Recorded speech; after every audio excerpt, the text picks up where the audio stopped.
Hi everyone, welcome to my channel. My name is Gabriella.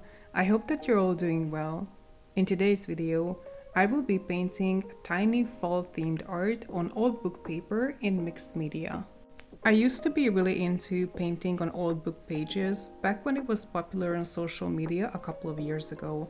I don't do it as often anymore, but I still get inspired every now and then. The paints that I will be using are my customized Choosing Keeping winter set that I love, and some miscellaneous gouache paint that I have just randomly squeezed out on this plastic palette.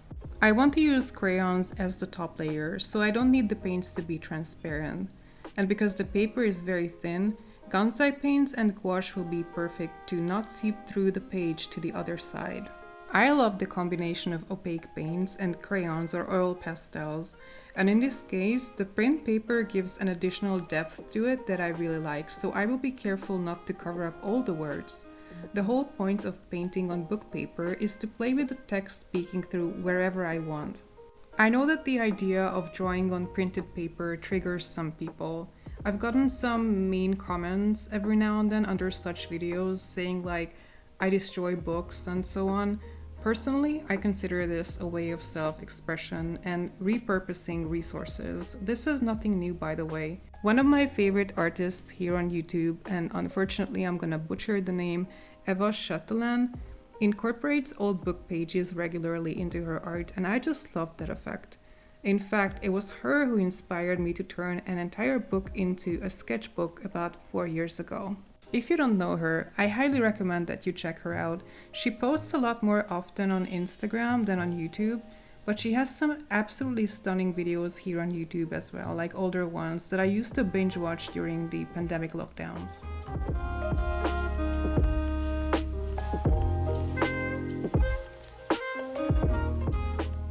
So autumn is finally here, my favorite season. The summer heat wave is long gone, thankfully, and I'm trying to spend more time outside observing nature. This is actually a pre-recorded video because I'm spending this week at my dad's holiday home in the countryside, although most likely I will have come back by the time this video is released. So at this time I cannot tell if I have filmed anything or not, but my plan was definitely to record some sort of an autumn vlog. If not, I actually have a lot of ideas for upcoming videos. I have a lot of sketches ready, I just have to find the time to film everything that I want.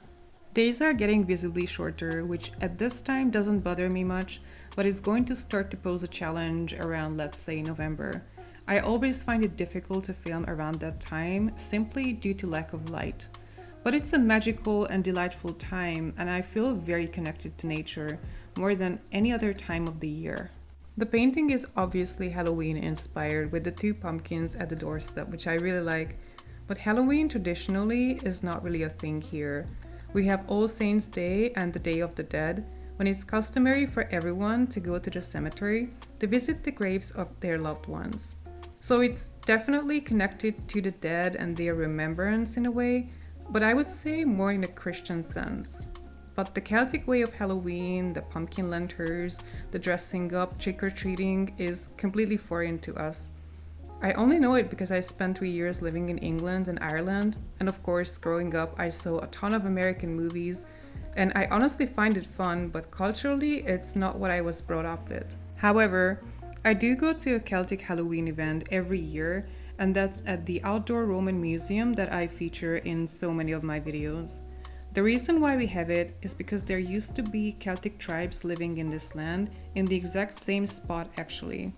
And the ancient Roman museum next to my neighborhood has a lot of ancient Celtic artifacts and even a separate exhibition displaying Celtic artifacts completely unrelated to the Roman Empire. So that's something that I always look forward to every year. It's kind of like a Renaissance fair with people dressing up in historic costumes and such, and it's always a lot of fun.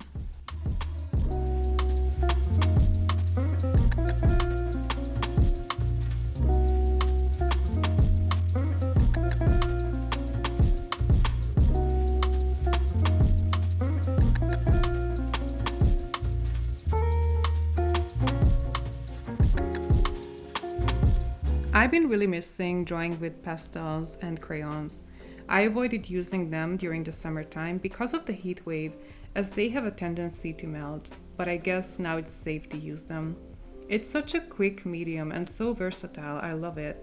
And in this video, I was using the chromium oxide green Neocolor for the first time that I purchased open stock many months ago, and finally I get to use it.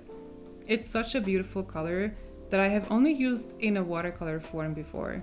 It's one of my favorite greens, and I'm so excited about having it in crayon form also. I will definitely use it more often from now on.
Okay, so that's pretty much it for today.